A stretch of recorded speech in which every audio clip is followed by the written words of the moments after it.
नमस्कार, मी प्राध्यापक बालाजी गाडे थेट भेट या कार्यक्रमामध्ये आपल्या सगळ्यांचं मनपूर्वक स्वागत करतो.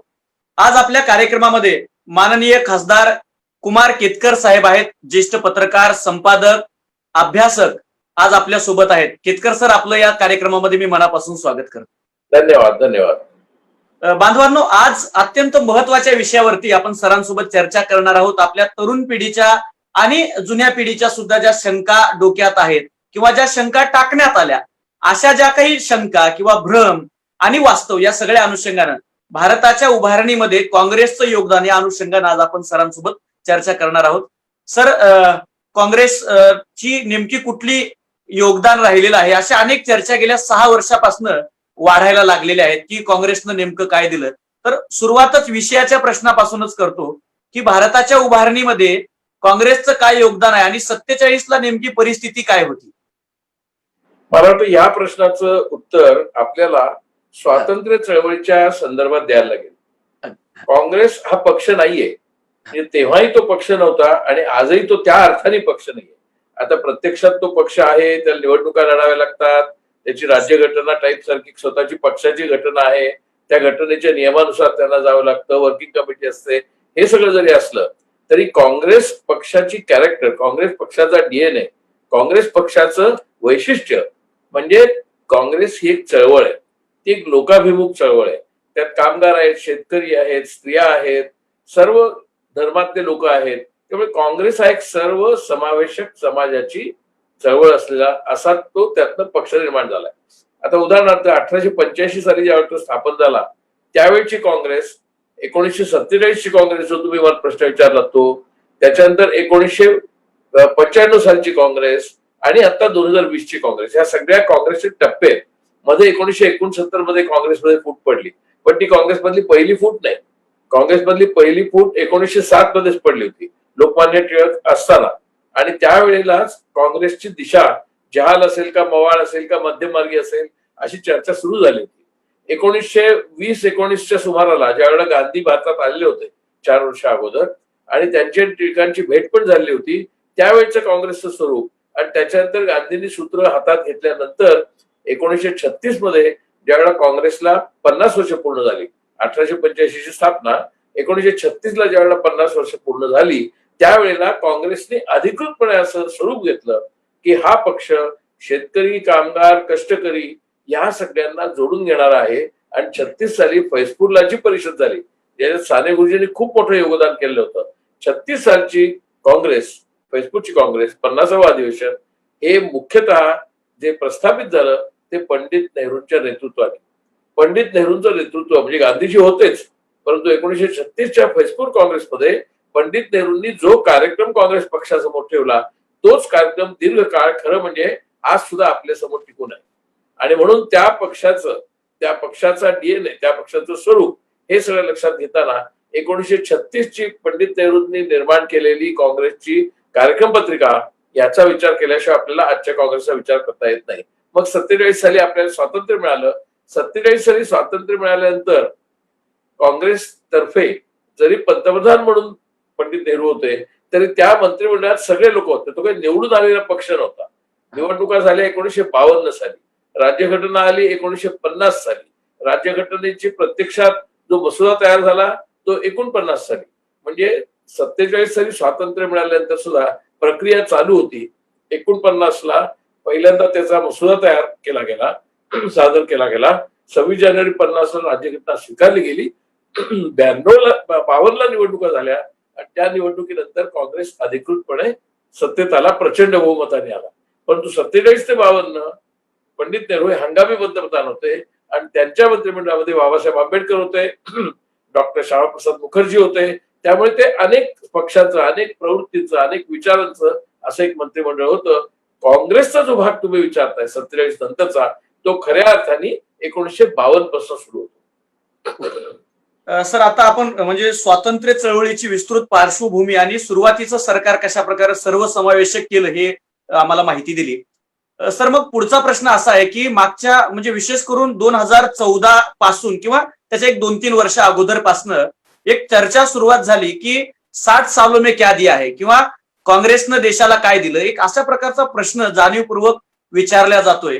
तर मग 52 पासून आपण म्हणालात, मग 52 पासनं आतापर्यंत काँग्रेसनं किंवा सुरुवातीच्या काळात आपण म्हणलं तर पंडित जवाहरलाल नेहरूंनी भारताला काय दिलं असं जर विचारलं तर याचं काय उत्तर आहे सर सध्या? नाही, पहिली गोष्ट म्हणजे लक्षात घ्या, जे लोक हा प्रश्न विचारतात ते केवळ अज्ञानाने विचारत नाहीत. ते मूर्ख तरी आहेत किंवा खोटारडे तरी आहेत किंवा बदमाश आहेत. त्यांचं जर खरं वर्णन करायचं झालं तर ह्याच्यापैकी कुठचं तरी आहे. ते अज्ञानी आहेत, मूर्ख आहेत, खोटारडे आहेत किंवा बदमाश आहेत, कारण त्यांना माहिती आहे. आता उदाहरणार्थ 1947 ते 1952 ही 5 वर्ष ते खऱ्या अर्थाने काँग्रेसचं सरकारने एका निवडणुका व्हायच्या. त्याच्यानंतर 1977 ते 1980 जनता पक्षाचं राज्य, म्हणजे 3 वर्ष काँग्रेसचे नाहीत. त्याच्यानंतर 1989 ते 1991 व्हीपी सिंग यांचं सरकार होतं, ते काँग्रेसचं सरकार नाही, म्हणजे ती 2 वर्ष गेली. 1996 ते 98 देवेगौडा आणि आय के गुजरालचं सरकार होतं, त्याच्यामध्ये काँग्रेस नव्हती, म्हणजे सरकारमध्ये नव्हती, त्यामुळे तेही काँग्रेस नाही. 98 पासून 2004 पर्यंत हे अटल बिहारी वाजपेयींचं एनडीएचं म्हणजे भाजपचं राज्य होतं, त्याच्यातही काँग्रेस नव्हती, म्हणजे ती पण 6 वर्ष काँग्रेस नाही. आणि 2014 ते 2020 ही 6 वर्ष पण काँग्रेस नाही. म्हणजे ही सगळी वर्ष जर तुम्ही काढली तर ही 19 वर्ष होतात. आता 19 वर्षामध्ये ही वजा करायची ना, त्या तथाकथित 60 किंवा 70 वर्षात ते वजा केली. नुसती वजा नाही करायची. तर ह्या काळामध्ये भाजपच सत्तेत आहे किंवा जनसंघ सत्तेत आहे. म्हणजे जर काही 70 वर्षात काही झालं नसेल आणि त्याचं पाप जर काँग्रेसच्या माथ्यावर असेल तर ते त्यांच्याही माथ्यावर, म्हणजे वाजपेयींच्याही माथ्यावर आणि खुद्द मोदींच्याही माथ्यावर आहे. कारण आता जरी तुम्ही विचार केला ह्या घडीला, म्हणजे 2020 मध्ये, तरी मला असं वाटतं की त्यांच्या 303 खासदारांपैकी 100 ते 150 खासदार म्हणजे काँग्रेसमधून आलेले आहेत. काँग्रेसच्या लोकांना तिकीट देऊन त्यांनी आणलेले आहेत. म्हणजे त्यांचा काँग्रेसला विरोध आहे का? जर काँग्रेसने काही केलेलं नाहीये आणि हे काँग्रेसचं पाप आहे तर ते आवर्जून काँग्रेसवाल्यांना कसे काय घेतात त्यांच्या पक्षामध्ये, आवर्जून बोलावून घेतात. अगदी अलीकडचं उदाहरण म्हणजे ज्योतिरादित्य सिंधिया. महाराष्ट्राचं उदाहरण घ्यायचं तर राधाकृष्ण विखे पाटील आणि बरेच हर्षवर्धन पाटील गेले होते. मग जर काँग्रेसने काही केलेलं नाही आणि काँग्रेसवाले फक्त भ्रष्टाचार करत होते आणि देशाचं वाटोळ करत होते, तर तुम्हाला काँग्रेसवाल्यांबद्दल एवढं प्रेम का? बरं, समजा तेही आपण सोडून देऊ. ते ज्यांची भलामण करतात ते कोण आहेत? पुतळा उभारला तो वल्लभभाई पटेलांचा आहे. ज्या वल्लभभाई पटेलांनी राष्ट्रीय स्वयंसेवक संघावरती 1949 मध्ये 1849 मध्ये बंदी घातली होती, त्यांचा हे भव्य पुतळा उभारला. त्यानंतर ते काय म्हणणार, लालबहादूर शास्त्री खरे पंतप्रधान. पण लालबहादूर शास्त्रींनी ज्यावेळेला ताश्कंद करार केला त्या भारत पाक युद्धाच्या पार्श्वभूमीवर, त्यावेळेला त्या ताश्कंद करारावरती सगळ्यात कडाडून टीका कोणी केली असेल तर त्यावेळेच्या जनसंघाने, की हे कसे शरण गेलेले आहे रशियाला आणि पाकिस्तानला. लालबहादूर शास्त्री कसे शरण गेले तर देशाचं परराष्ट्र धोरण कसं त्यांनी लिलावात काढलेलं आहे, अशा प्रकारची टीका जनसंघाने त्यांच्यावर केली. आता मात्र त्यांना एकदम शास्त्रींचं कौतुक वाटायला लागलेलं आहे. अगदी अलीकडचं उदाहरण घ्यायचं तर प्रणब मुखर्जींना त्यांनी राष्ट्रीय स्वयंसेवक संघाच्या नागपूरच्या त्यांच्या सभास्थानी बोलावलं आणि त्यांचा मोठा सत्कार केला. हे सगळे कोण आहेत? हे सगळे काँग्रेसचे आहेत. नरसिंहरावांचा आता त्यांना विशेष सन्मान करायचा, ते कोण आहेत? काँग्रेसचे आहेत. त्यांनी वल्लभभाई पटेलांसारखा गोळवलकरांचा पुतळा उभारलेला नाही, सावरकरांचा उभारलेला नाही, हेडगेवारांचा उभारलेला नाही, देवरसांचा उभारलेला नाही. एवढंच काय, ज्या सुभाषचंद्र बोसांचं ते एवढं कौतुक करतात ते सुभाषचंद्र बोस हे सुद्धा काँग्रेसचेच होते. आणि ते काँग्रेसमध्ये सोडून गेल्यानंतर ज्यावेळेला त्यांनी इंडियन नॅशनल आर्मीची स्थापना केली त्यावेळी त्या आर्मीच्या पहिल्या बटालियनचं नाव महात्मा गांधी बटालियन असं त्यांनी दिलं, कारण त्यांच्या मते गांधीजी हेच सर्वश्रेष्ठ नेते भारतातले होते. म्हणजे काँग्रेसने काय योगदान केलं हे विचारणाऱ्यांना हा इतिहासच माहिती नसतो. आता उदाहरणार्थ त्यांनी नियोजन आयोग रद्द केला. हा नियोजन आयोग रद्द करताना त्यांना हे विचारात घ्यायला पाहिजे होतं की ह्या नियोजन आयोगाची मूळ संकल्पना ही राम मनोहर लोहिया, सुभाषचंद्र बोस आणि पंडित नेहरू या तिघांची आहे. राम मनोहर लोहिया यांनी 67 सालपासून काँग्रेस विरोध सुरू केला. तुम्ही जे म्हणलात की आता गेले 6-7 वर्ष काँग्रेसचा विरोध चाललाय, असं नाहीये. काँग्रेस विरोधाचं राजकारण, अँटी काँग्रेसिझम ही संकल्पना ही राम मनोहर लोहिया यांनी अधिकृतपणे 1967 मध्ये मांडली आणि तेव्हापासून तो प्रवास सुरू झाला. त्याचा सगळ्यात फायदा समाजवाद्यांच्या मदतीने जर कोणी घेतला असेल तर तो भारतीय जनता पक्षाने घेतला. कारण लोहिया पण समाजवादी होते, 74 मध्ये जयप्रकाश नारायण ते पण प्रजा समाजवादी पक्षातले होते. या सर्व समाजवादी पक्षाच्या मंडळींनी लोहियांच्या थिअरीप्रमाणे, लोहियांच्या सिद्धांताप्रमाणे अँटी काँग्रेस विरोधाचं तत्वज्ञान जे 67 पासून रीतसर राजकारणात आणलं आणि राबवलं, त्याचं पूर्ण विराम हा नरेंद्र मोदींच्या भाजप सरकारने आता झालेला आहे. म्हणजे असं म्हणायला लागेल की हा काँग्रेस विरोधाचं राजकारण हे या सर्व राजकीय पक्षांनी केलेलं आहे. कारण या सगळ्यांना काँग्रेसची धास्ती वाटते. काँग्रेस धास्ती वाटते कारण काय? आता काँग्रेसची सत्ता नाही केंद्रामध्ये, म्हणजे पार्लमेंटमध्ये तर त्यांच्या फक्त 52-55 जागा आहेत. मग तरी यांना काँग्रेस विरोध, राहुल विरोध, सोनिया विरोध, इंदिरा विरोध, नेहरू, हे काय चाललंय? तुम्हाला का भीती वाटतं? तर नाही ना, तुमचं राज्य आहे, करा तुम्ही राज्य. तुम्हाला जणू काही काँग्रेस सत्तेत आहे अशा पद्धतीने तुम्ही सतत काँग्रेसवर टीका करता. याचं कारण तुमच्या मनामध्ये धास्ती आहे की काँग्रेस, तुम्हाला माहिती आहे, हा खरा लोकाभिमुख पक्ष आहे. आता तो पराभूत झालेला आहे. पण आपण लोकाभिमुख नाही, लोकांचा आपल्यावर खरा विश्वास नाहीये.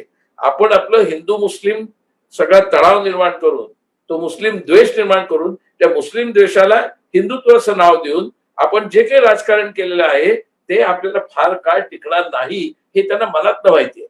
मग मनातनं ते माहिती असल्यामुळे ते टिकवायचं कसं आपलं राज्य? तर मुस्लिम द्वेष चालू ठेवायचा आणि काँग्रेस द्वेष चालू ठेवायचा, असं ते द्वेषाचं राजकारण आहे.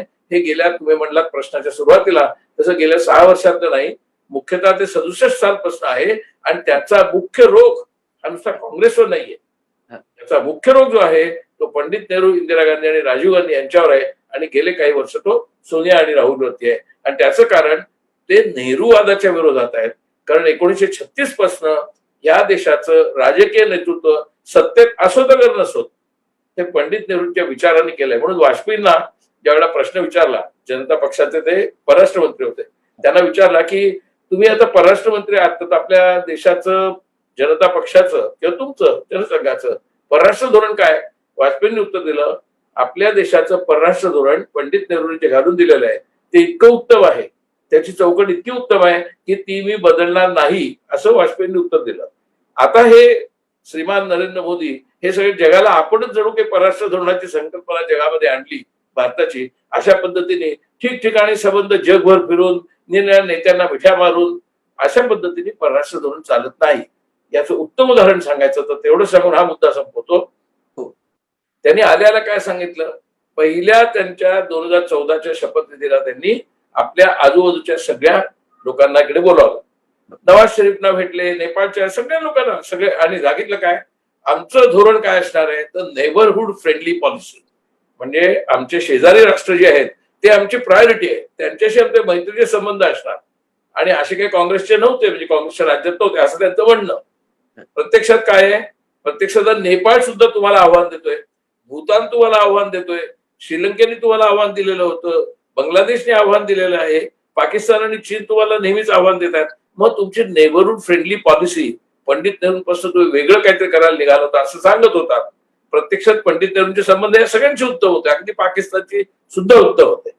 पंडित नेहरूंच्या काळामध्ये 1964 मध्ये पंडित नेहरू गेले, तोपर्यंत कुठेही असं मेजर पहिलं युद्ध जे झाले पाकिस्तान बरोबरचं ते 65 साली.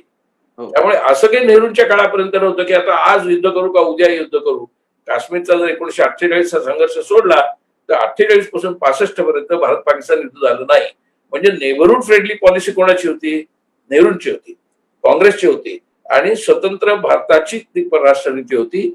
आणि ती आता यांनी मोडीत काढलेली आहे. आणि म्हणून आता हे अरिष्टामध्ये सापडलेले आहेत. आत्ताचा चीनचा प्रसंग पण त्याच्याच पण निर्माण झाला.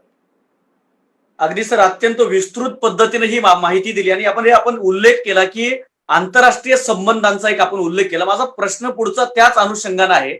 सध्या भारत चायना सीमेवरती फार मोठा तणाव चालू आहे आणि आपले काही जवान सुद्धा तिथे शहीद झाले. आणि मोदींच्या 2 वाक्यांमध्ये मोठ्या तफावती दिसून येतात. म्हणजे ते आठवड्याभरापूर्वी वेगळं बोलले, सुरक्षा मंत्री वेगळं बोलतायत. आणि त्यांची जी भक्त मंडळी आहे किंवा ट्रोलर्स आहेत सोशल मीडियावरती प्रोपोगंडा राबवणारी, ते आजही नेहरूंच्या संबंधांसाठी जबाबदार धरल्याचं अनेक ठिकाणावरती दिसून येतंय. तर माझा प्रश्न असा आहे की नेहरूंनी काश्मीरच्या संदर्भामध्ये त्यांना अजूनही आज जबाबदार धरलं जातं. इंडो चायना संबंधाबाबत अनेकदा त्यांच्यावरती टीका टिप्पणी केली जाते. आणि सध्याची ही परिस्थिती, तर याच्याकडे आपण कसं पाहता आणि याच्यात नरेंद्र मोदींचं यशापयश आपण अभ्यासक आणि खासदार म्हणून कसं मोजता? नरेंद्र मोदींचं यशापयश नाहीये, फक्त अपयश आहे. त्यामुळे यशापयश हा शब्द पण चूक आहे. पहिली गोष्ट म्हणजे वाजपेयींचं एनडीएचं 6 वर्ष राज्य होतं, 1998 ते 2004. आता 2014 ते 2020 फक्त भाजपचं राज्य, पण ते एनडीएचं आहे. म्हणजे 12 वर्ष ही झाली. आणि जनता पक्षाची 3 वर्ष, 15 वर्षामध्ये भारतीय जनता पक्ष सत्तेत आहे. मग आता ह्या काळामध्ये तुम्ही काय असे दिवे लावले की ज्याच्यामुळे तुम्हाला अजूनही आज नेहरूंचीच आठवण काढायला लागते. समजा अशी यांच्या दृष्टिकोनात कल्पना केली की नेहरूंनी वाटोळ केलं. अरे नेहरूंनी वाटोळ केलं तर तुम्हाला एवढी वर्ष मिळालीत ना. नेहरूंना जाऊन 64 ते 2020 तुम्ही अजून नेहरूंचंच दोषारोपण करताय. तुम्ही काय केलं ते सांगा. तुम्ही कशा पद्धतीने त्या तथाकथित नेहरूंच्या चुका दुरुस्त करून देश किती प्रगल्भ, किती समृद्ध, किती सशस्त्र, किती ताकदवान, किती सामर्थ्यवान केला हे सांगा. तुम्ही परत नेहरूंना काय. अजून एक गोष्ट लक्षात घ्या. भारताला स्वातंत्र्य मिळालं त्या स्वातंत्र्याच्या अगोदर ब्रिटिशांचं राज्य होतं. परंतु तुम्हाला कुठेही कोणत्याही काँग्रेसच्या पंतप्रधान नेहरूंच्या किंवा इंदिरा गांधींच्या भाषणांमध्ये अहो काय करणार आम्ही, देशातले प्रश्न सुटत नाहीत कारण ब्रिटिशांनी इतके वर्ष राज्य केलं ना, त्यांनी वाट लावली, असं कधी तुम्हाला काँग्रेस म्हणताना दिसणार नाही. काँग्रेस जो आपल्या समोर प्रश्न आहे तो आत्ताच आहे. त्याच्या जुन्या काय काय इतिहासात गोष्टी घडल्या असतील, शिवाजीच्या काळापासून घडल्या असतील, त्याच्या अगोदरच्या काळात, त्याला दोष देऊन तुम्ही जाऊ शकत नाही. आत्ता तुम्ही म्हणजे तुम्ही असं परीक्षेला जर कोणी बसत असेल बीएला, तो असं म्हणू शकत नाही ना काय हो 10वीला माझ्या वडिलांनी माझा अभ्यासच घेतला नाही. आता सारखं किती वेळ तू आता बीएला बसतोयस किंवा बीएससी ला बसतोयस, तू आत्ता परीक्षा तुझी अभ्यास कर आणि परीक्षेला जा. ह्या लोकांना हे माहिती आहे, त्यांना राज्यच करता येत नाही, त्यांना राज्य करण्याचं धोरण नाही, त्यांना परराष्ट्रीय धोरण नाही आणि आतलं देशांतर्गतही धोरण नाही. ते धोरण नसलेलं कसं लपवायचं, तर ते धोरण लपवण्यासाठी तुम्हाला सारखं काहीतरी दुसरं काढायला लागतं. काँग्रेसही म्हणू शकली असती किंवा काय करणार आम्ही, हे 70 वर्ष म्हणतात. खरं ते 70 वर्षातली मगाशी मी म्हटल्याप्रमाणे 50 वर्ष काँग्रेसचे आहेत, त्यातली 20 वर्ष यांचे आहेत. मुद्दा असा की काँग्रेस असं म्हणू शकली असती ना की आम्हाला ब्रिटिशांचं राज्य होतं, आम्हाला काही करता आलं नाही, त्यांनी समजा देशाची वाट लावलेली होती, शिवाय फाळणी पण झालेली होती. असं तुम्हाला कुठेही दिसणार नाही. याच्यावर तुम्हाला लक्षात आहे की त्यांचं जे कव्हर आहे हे त्यांनी चढवलेला एक त्यांचा बुरखा आहे आणि त्या बुरख्याच्या आधारे ते करतात. ओके, अगदी सर, ही सत्य परिस्थिती आपण या ठिकाणावरती आम्हाला सांगितली. सर, आपण पाठीमागच्या प्रश्नामध्ये उल्लेख केला होता की काँग्रेसचा विरोध आहेच, पण अधिकाधिक विरोध हा पंडित जवाहरलाल नेहरू, इंदिरा गांधी आणि आता सोनिया गांधी आणि राहुल गांधी यांचा जाणीवपूर्वक विरोध केला जातो. तर याच्या पाठीमागचा हेतू काय नेमका? मी तुम्हाला सांगितलं मगाशी की 1936 मध्ये फैजपूरला काँग्रेस जेव्हा झाली त्यावेळेला अधिकृतपणे देशामध्ये काँग्रेसचं जे नेतृत्व आहे त्या विचारसरणीचं नाव नेहरूवाद हे झालं. हे महात्मा गांधी होतेच, त्याच्या अगोदर टिळक सुद्धा होते, परंतु नेहरूंची विचारसरणी ही प्रभावी काँग्रेसमध्ये 1936 पासून झाली आणि तेव्हापासून संपूर्ण देशाचा जो राजकीय व्यवहार आहे, आर्थिक धोरण आहे, परराष्ट्र धोरण आहे, ते साधारणपणे 36 सालच्या फैजपूर काँग्रेस नंतर झालेला आहे. हा जो ढाचा आहे ज्याला नेहरू निर्मित ढाचा असं आपण म्हणू शकतो, त्या नेहरू निर्मित ढाच्यामुळे काँग्रेस पक्ष आणि आपला देश लोकशाही, सेक्युलर, सर्वधर्म समभाव आणि एक प्रकारे समाजवादी दृष्टिकोन हा टिकून राहिलाय, हे यांचं दुःख आहे. तो नेहरूवादी दृष्टिकोन टिकलाय. एवढी मध्ये राजवटी झाल्या, वाजपेयींचं झालं, व्ही पी सिंगांचं झालं, जनता पक्षात मोरारजींचं झालं, पण हे सगळी राजवटी येऊन सुद्धा पंडित नेहरूंचा विचार हा या देशावरचा सर्वात प्रभावी विचार आहे हे त्यांना माहिती आहे. आणि तो प्रभावी विचार जर आपल्याला काढून टाकायचा तर त्याच्यासाठी नेहरूंच्या घराण्यावर टीका करायची, म्हणजे कुटुंबावर टीका करायची. त्यांना एवढं साधं गणित पण करता येत नाही. 1991 मध्ये राजीव गांधींची हत्या झाल्यानंतर 1998-99 पर्यंत म्हणजे 7-8 वर्ष नेहरू घराण्यातला कोणीही कुठेही सत्तेत नव्हता. सोनिया गांधी तर राजकारणात सुद्धा नव्हत्या. राहुल आणि प्रियंका अतिशय वयाने लहान होते, राजकारणातच नव्हते कोणी. त्यामुळे 1991 ते 98 चालू होता ना देश. मग तो कोणत्या विचारसरणीवर चालू होतात? नरसिंहरावची विचारसरणी काय होती? ते तर पंडित नेहरूंचे अनुयायी म्हणतात स्वतःला.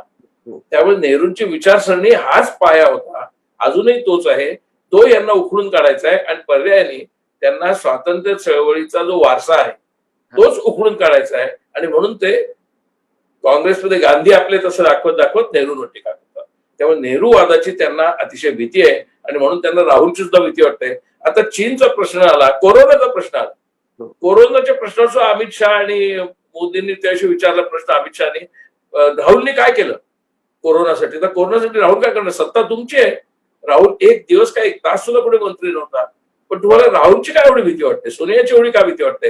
आणि जे नेहरू अस्तित्वात नाहीत, हयात नाहीत, त्यांची काय एवढी भीती वाटते?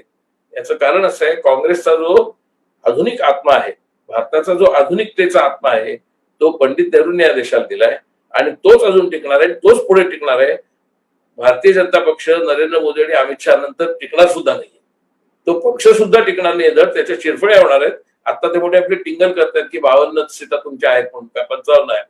परंतु यांच्या पक्षाला 84-45 फक्त 2 जागा होत्या हे ते विसरतायत. परत ते 2 जागांवरती येऊ शकतात.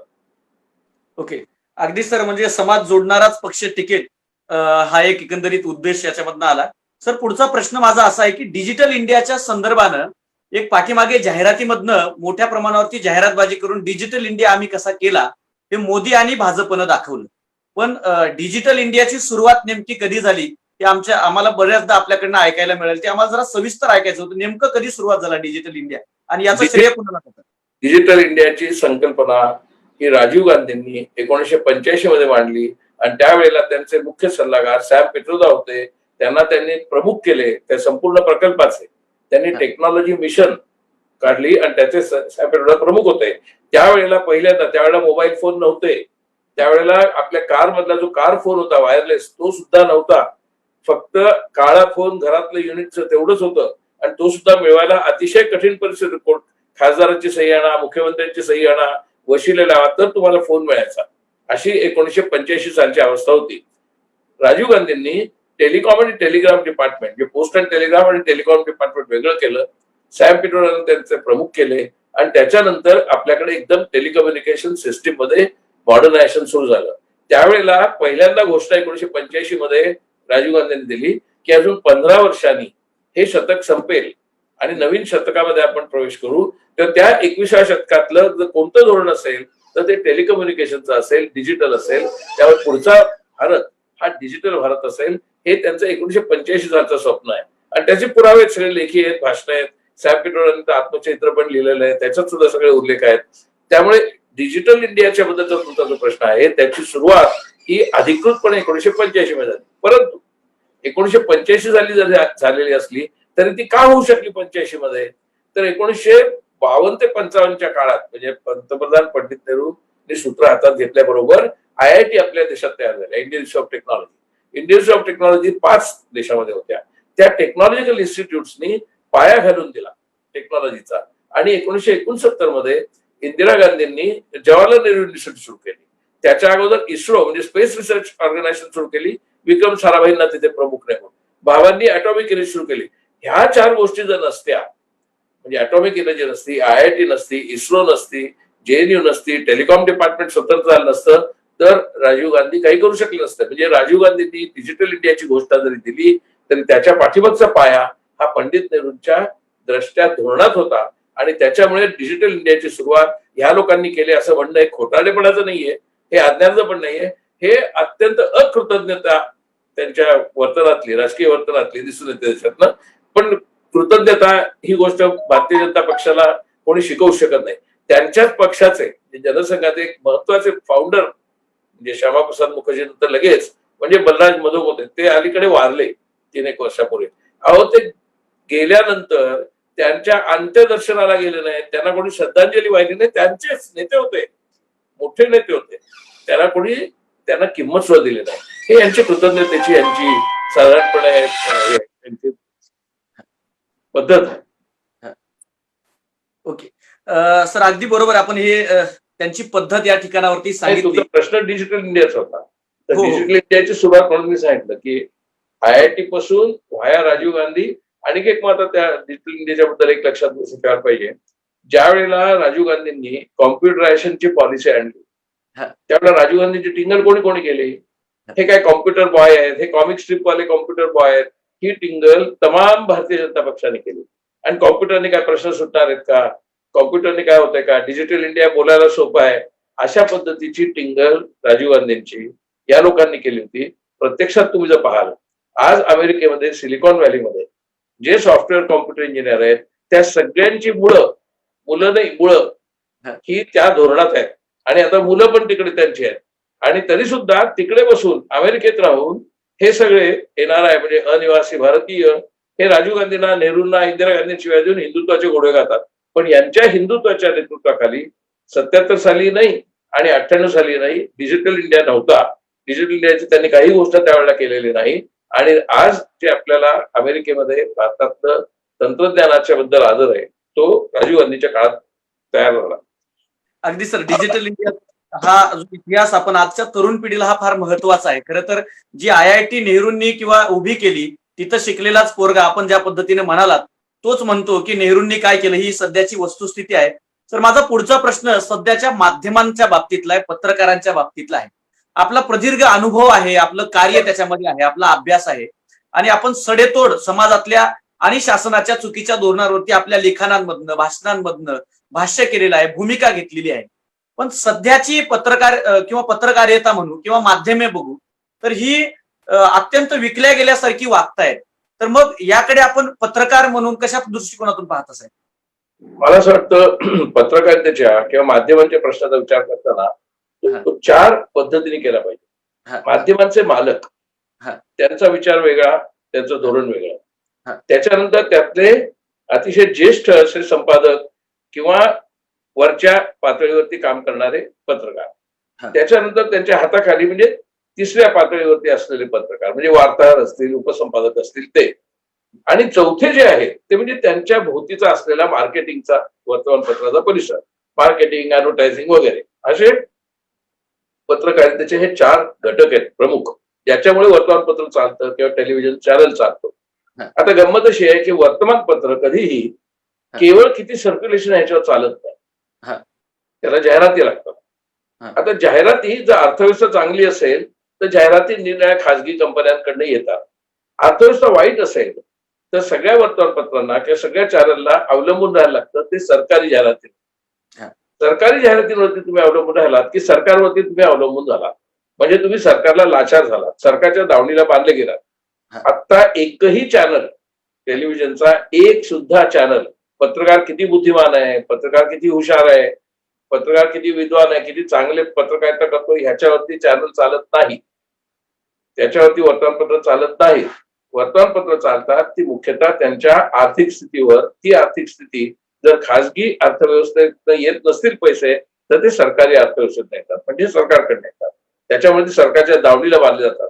त्यामुळे आत्ताची पत्रकारिता ही पूर्णपणे जी मोदी सरकारला दावणीला बांधली गेलेली आहे त्याचं कारण तो बिचारा मधला पत्रकार नाही, त्याचा भ्रष्टाचार किंवा नसलेला किंवा असलेला भ्रष्टाचार नाही, तर ती संपूर्ण व्यवस्था जी आहे मीडियाची, ती व्यवस्था आता नरेंद्र मोदींनी आपल्या ताब्यात घेतलेली आहे, इतकी की कोणत्या संपादकाला ठेवायचं आणि कोणत्या संपादकाला काढायचं हे सुद्धा मोदी आणि अमित शहा ठरवायला लागली. आणि म्हणून आता पत्रकारितेवरती विश्वास ठेवावा अशी परिस्थिती नाही. काँग्रेसच्या म्हणजे अगदी मनमोहन सिंगांच्या काळात सुद्धा, नेहरूंच्या काळात अर्थव्यवस्था इतकी देशोधडी लागलेली नव्हती की वर्तमानपत्र फक्त सरकारी जाहिरातींवरती अवलंबून राहील. तुम्ही जर सहज कोणताही चॅनल पाहाल तर प्रत्येक चॅनलवरती फक्त नरेंद्र मोदी असतात.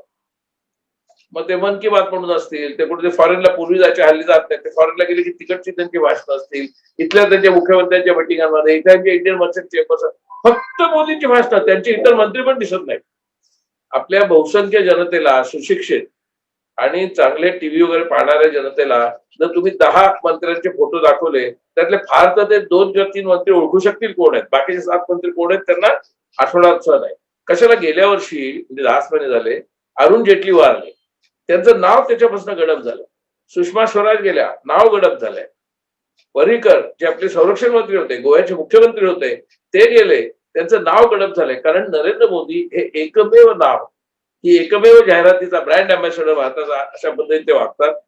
त्यांच्याच ताब्यात पैसे आहेत, त्यांच्याच ताब्यात जाहिराती आहेत. परवाच्या कोरोनाच्या निमित्ताने काढलेला फंड सुद्धा PM केअर्स म्हणून त्यांनी केलाय, तो फक्त तेच जमा करतात, त्याला अकाउंटिंग नाही, पार्लमेंटरीयन्सला म्हणजे आम्हाला कोणालाही त्याच्याबद्दल पक्ष प्रश्न विचारायची परवानगी नाही, त्याच्यावरती अकाउंट ऑडिट करायला कोणी नाही. PM केअर्स हा फक्त खासगी फंड असल्यासारखा नरेंद्र मोदींच्या ताब्यातला फंड आहे. अशा पद्धतीने मोदींनी संपूर्ण मीडिया सुद्धा कंट्रोल केलेला असल्यामुळे आज मीडियाची विश्वासार्हता सर्वात कमी आहे. व्यक्तिशः मला विचाराल तर कोणताही चॅनल पाहण्याच्या लायकीचा उरलेला नाही, अपवादात्मक एखाद दुसरा असतो. सर याच्यामध्ये ही वस्तुस्थिती आहे. खरं तर आपण एक उल्लेख केला, त्याच प्रश्नावरती मला पुढे यायचं होतं, PM केअर्स फंडचा.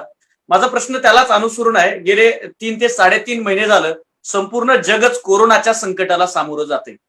देशाच्या अत्यंत महत्वाच्या ठिकाणावरती आपण राज्यसभेमध्ये आहात, संसदेचे आपण सदस्य आहात, आणि तिथे नेमकं काय चाललंय हे फार फार देशातील सामान्य लोकांना माहिती नाहीये.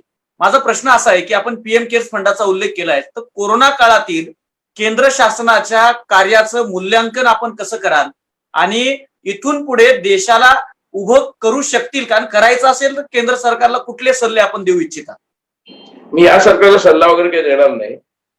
हे सरकार सल्ले ऐकण्याच्या पलीकडचे, ते कोणाचाच सल्ला ऐकत नाही. ते रघुराम राजनचाही सल्ला ऐकला नाही, अरविंद सुब्रमण्यमचाही ऐकला नाही, उर्जित पटेलचाही ऐकला नाही. ते कोणाचा सल्ला वगैरे ऐकत नाही.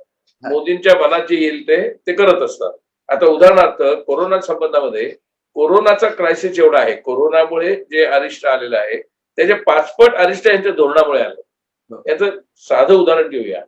त्या लोकांना टाळ्या वाजवायला ज्यावेळेला यांनी सांगितल्या, आपापल्या गॅलरीत उभे राहून टाळ्या वाजवा, आणि त्यावेळेला त्यांचं भाषण आठवा तुम्ही.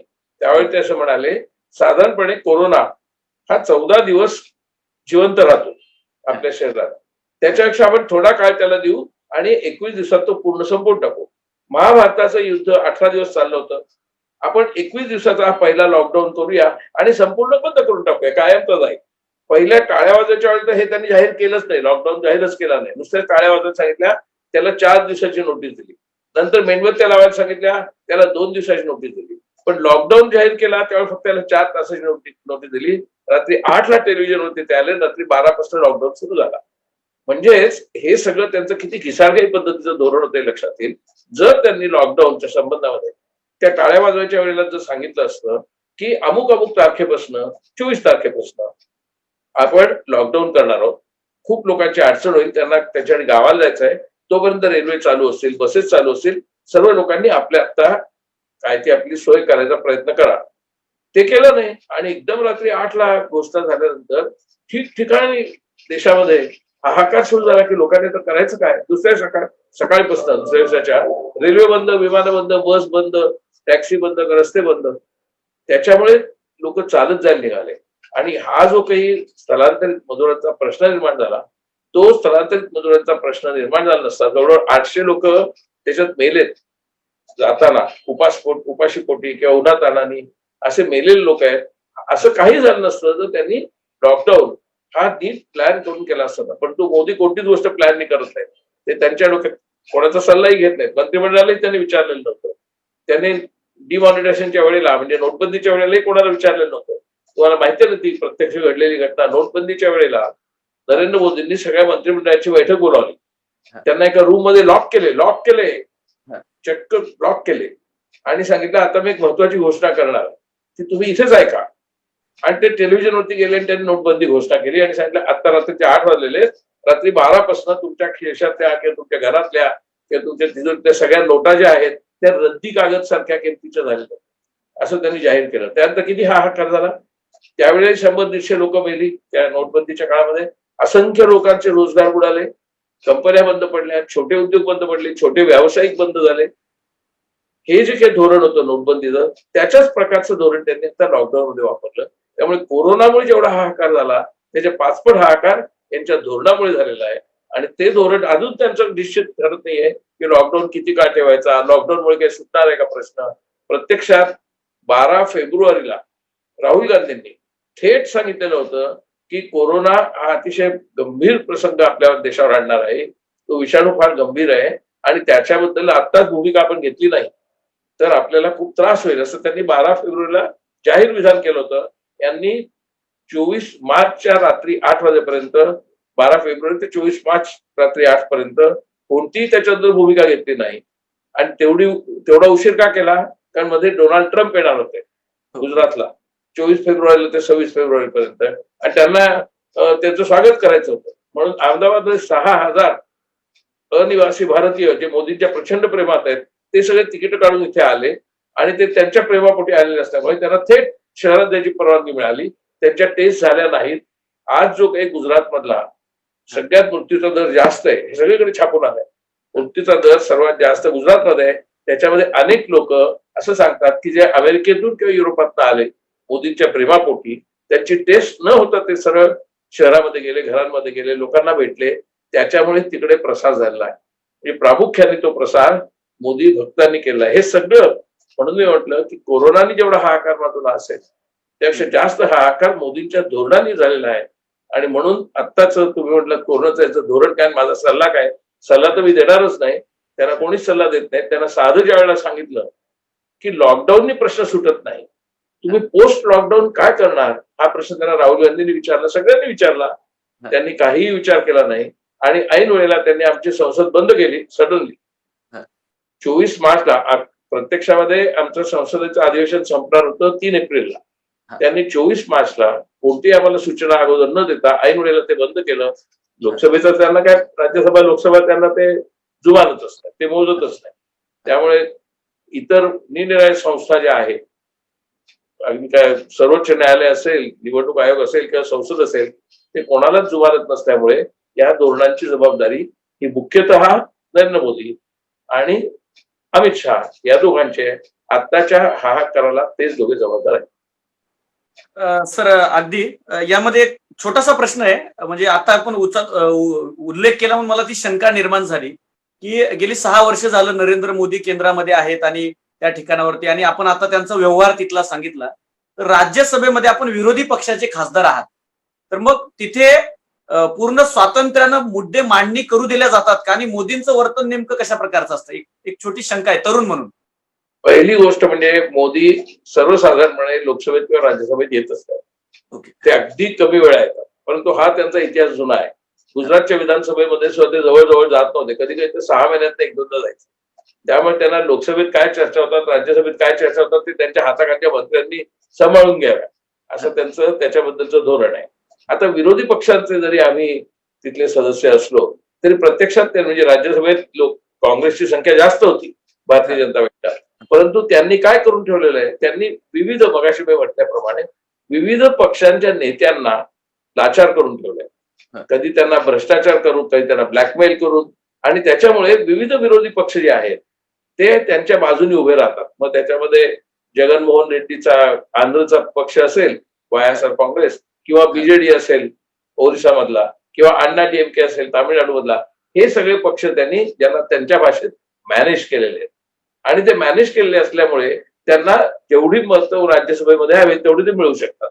लोकसभेत त्यांना मेजॉरिटीच आहे, त्यामुळे लोकसभा आणि राज्यसभेत त्यांना मेजॉरिटी नसताना सुद्धा त्यांनी इतर अन्य मार्गांनी आणि बहुतेक असंख्य मार्गांनी अशा प्रकारची बहुमताची व्यवस्था राज्यसभेत केलेली आहे. त्यामुळे त्यांना पाहिजे ते ठराव पास होतात, त्यांना पाहिजे ते कायदे करू शकतात. आणि प्रत्यक्षामध्ये जरी आपण लोकशाही पद्धतीने आपण वावरत आहोत असं जगाला दाखवत असतो, तरी प्रत्यक्षात आपल्या देशातली लोकशाही लयाला चाललेली झपाट्याने आणि एकाधिकारशाही वाढते. आणि ही एकाधिकारशाहीच्या पद्धतीला लोक इंदिरा गांधी शिवाय देतात. आता इंदिरा गांधींच्या एकाधिकारशाहीला विरोध केलेले जे तुरुंगात गेलेले होते लोक, ते सुद्धा असं म्हणतात की नरेंद्र मोदींची एकाधिकारशाही ही इंदिरा गांधींच्या आडेवाडीच्या तथाकथित एकाधिकारशाहीच्या कितीतरी पेक्षा जास्त क्रूर आहे आणि जास्त निष्ठुर आहे लोकांच्या प्रश्नांबद्दल. त्यामुळे आता तुम्ही म्हणता तसं राज्यसभेत किंवा लोकसभेत आम्हाला काय, आम्ही आपलं भाषण करू शकतो, त्या भाषणाला काही फारशी किंमत दिली जाते असं मात्र वाटत नाही, हे त्यांच्याकडनं. ओके, अगदी सर, आपण आता मुलाखतीच्या शेवटचे 2 प्रश्न मी घेणार आहे. पहिला प्रश्न, आपण एक उल्लेख केला होता की हिंदुत्वाच्या मुद्द्यावरती हे राजकारण करतात आणि नेहरूंच्या विचारधारेचा आणि त्यांच्या धोरणाचा ते देशाच्या विकासासाठीचे होते, त्यांना कायम भीती वाटत आली आहे. माझा प्रश्न असा आहे की कायम जी चर्चा झाली ती काँग्रेसच्या चांगल्या वाईट कामाची झालेली आहे आणि त्यावरतीच बीजेपी कंटिन्यू लोकांना आणि तरुण पिढीला खेळवत ठेवते. पण माझा तरुण म्हणून या देशाचा असा प्रश्न आहे की संघानं गेल्या 60-70 वर्षात किंवा जे काही 95 वर्षाचा असेल, काय दिलं देशाला आणि काय काम आहे नेमकं देशाच्या उभारणीमध्ये? स्वातंत्र्य चळवळीत कुठे होता संघ? आम्हाला जरा सर, आपण अभ्यासक आहात, आपल्याकडनं आम्हाला ऐकायचं. पहिली गोष्ट म्हणजे संघाला 70-75 वर्ष नाही झाली, त्यांची स्थापना 1925 मध्ये, म्हणजे अजून 5 वर्षांनी संघाला 100 वर्ष पूर्ण होणार आहे. त्याच्यामुळे त्यांचं इथलं अस्तित्व हे 95 वर्षाचं आहे. त्याच्यानंतर हिंदू महासभा या पक्षाची स्थापना 1915 मध्ये, म्हणजे त्याच्याही अगोदर 10 वर्ष आहे. त्यांना तर 105वं वर्ष चालू आहे. हिंदू महासभेची स्थापना सावरकरांनी केलेली नाही. लोकांचा असा समज आहे की सावरकरांनी केली. सावरकर त्यावेळेला अंदमानमध्ये होते, त्यांना 1910 मध्ये अटक झाली होती. 1915ला हिंदू महासभेची स्थापना आहे.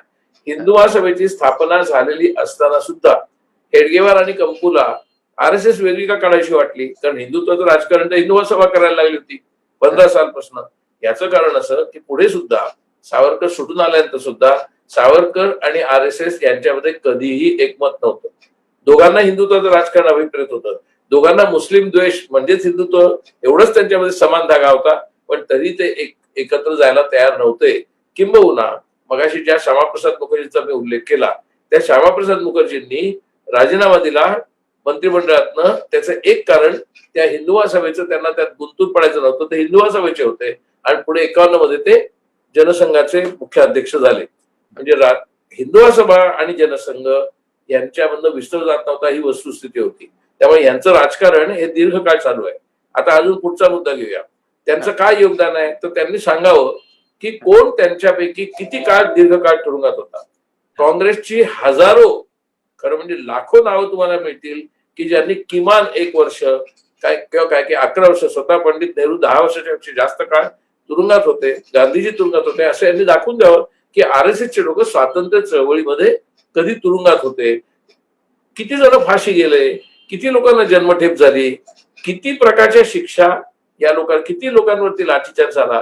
किंबहुना आरएसएस वरती असा एक चार्ज होता, असा एक आरोप होता की 1942 ची चळवळ झाली, चले जाव चळवळ, त्यावेळेला इंग्रजांना यांनी मदत केलेली, असा त्यांच्यावरती चार्ज होता. त्यामुळे मला असं वाटतं की आरएसएसने स्वातंत्र्य चळवळीत काय योगदान आहे हा प्रश्नच अर्थशून्य आहे. कारण त्यांचं स्वातंत्र्य चळवळीत योगदान तर नाहीच, उलट त्यांनी ब्रिटिशांना मदत केल्याचं योगदान त्यांच्याकडे आहे त्यांना. त्यामुळे मला वाटतं त्याच्याबद्दल आपण त्यांची चर्चा करण्याचाच काही अर्थ नाही. कोणीही आरएसएसचा मनुष्य माझ्या माहितीप्रमाणे स्वातंत्र्य चळवळीतला थोर नेता झालेला नाही, होऊ शकत नाही. ओके, अगदी सर, धन्यवाद. आणि पुढचा शेवटचा प्रश्न आजच्या मुलाखतीतल्या मी त्याकडे येतोय की आजची तरुण पिढी ही व्हॉट्सअप, फेसबुक यावरती फार विश्वास ठेवून आहे. 24 तासापैकी एका आकडेवारीनुसार जवळपास सरासरी 5 ते 6 तासाचा वेळ हा फेसबुक आणि व्हॉट्सअपवरती माझ्या वयाच्या पिढीचा अलीकडच्या कालखंडामध्ये जायला लागलेला आहे. आणि त्या पिढीवरती त्यांच्या डोक्यांमध्ये प्रोपोगंडा टाकण्यासाठी किंवा भ्रम टाकण्यासाठी कोट्यावधी रुपये हे भाजपकडनं खर्च केला जात आहेत.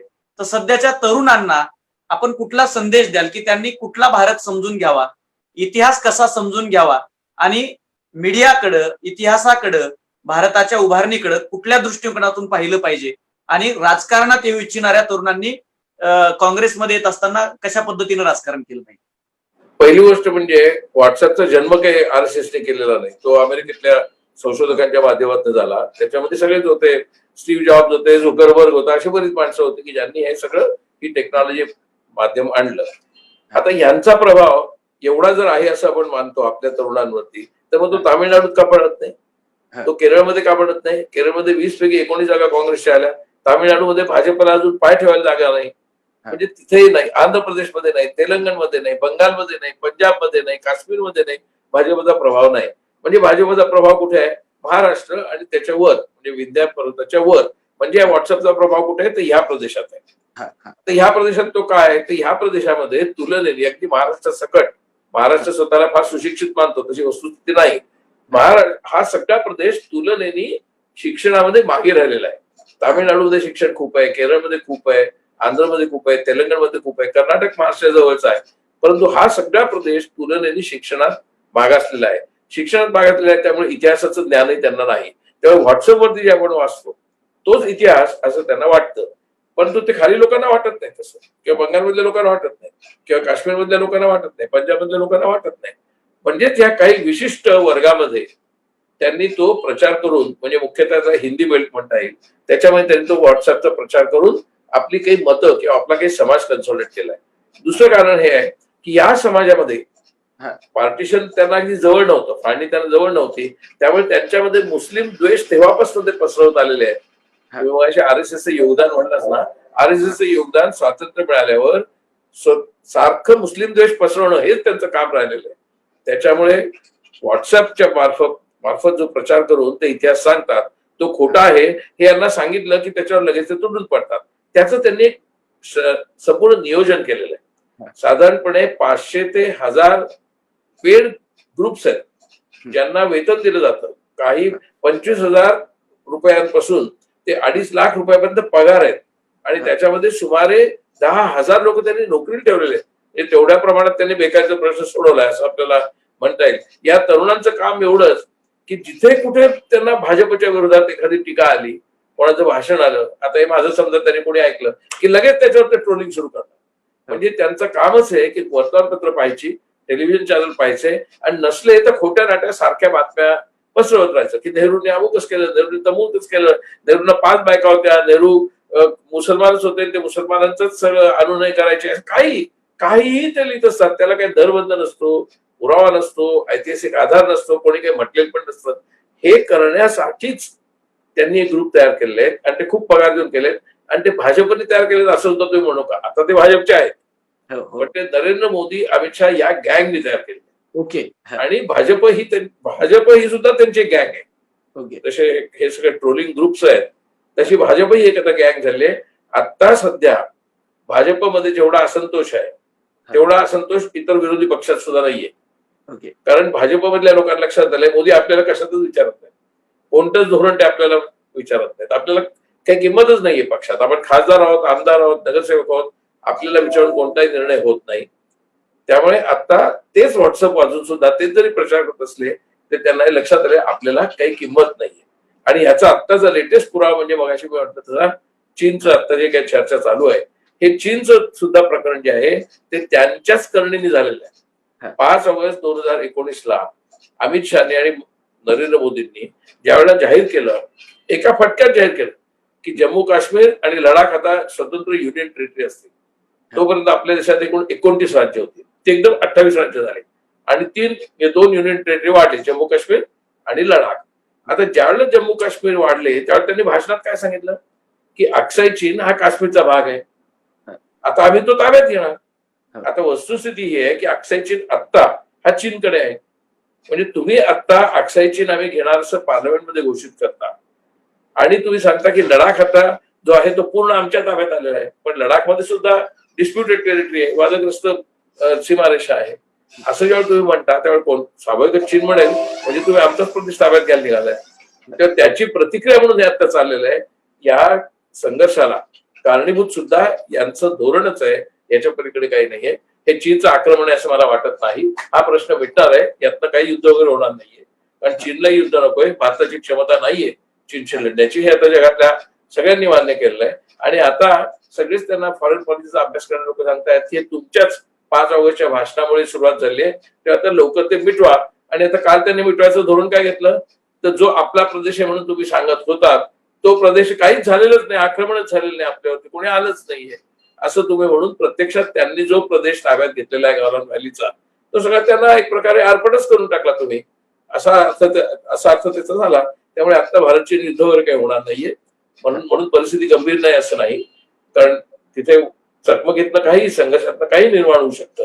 परंतु परिस्थिती गंभीर असली तरी ते हाताबाहेर जाण्याची शक्यता अजिबात नाही. आणि ह्या आत्ताच्या संघर्षाचं किंवा मतभेदांचं मूळ कारण मोदी आणि शहा यांचं धोरण हेच आहे, हे लक्षात घेऊन आता हे सगळे ट्रोलर्स थोडेसे गप्प झालेत सध्या शिवाय देणारे या प्रकरणानंतर. कारण त्यांच्या लक्षात आलंय की याच्यात मोदी स्वतः जबाबदारी ते सिद्ध होत आहे.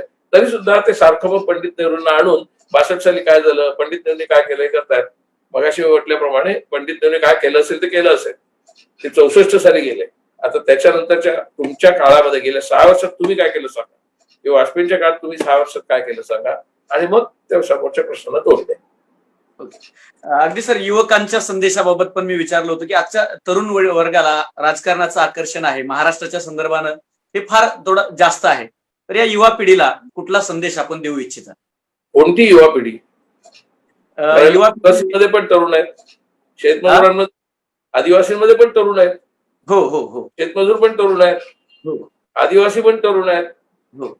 मग हे सगळे आदिवासी, शेतमजूर, गरीब लोक जे बेकार ते पण तरुण आहेत ना. मी जो म्हणतोय हा तरुण फक्त व्हॉट्सअपच्या नादी लागलेला तरुण आहे.